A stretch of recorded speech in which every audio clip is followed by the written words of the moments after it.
തിരുവോണനാളിൽ മലപ്പുറത്തെ 48 ഗായകർ ഒത്തുചേർന്നൊരുക്കുന്ന പാട്ടിന്റെ പൂക്കളം. പാട്ടുപാടി വയനാടടക്കമുള്ള ജീവകാരുണ്യ പ്രവർത്തനങ്ങൾക്ക് കൈത്താങ്ങാവാൻ തിരുവോണനാളിൽ മലപ്പുറത്തെ പാട്ടുകാരും കൂട്ടുകാരും.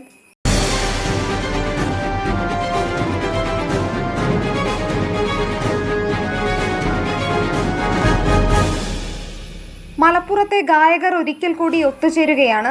മലപ്പുറത്തെ പാട്ടുകാരും കൂട്ടുകാരും അംഗങ്ങൾ തിരുവോണനാളിലാണ് ഇത്തവണ ഒത്തുചേരുന്നത്.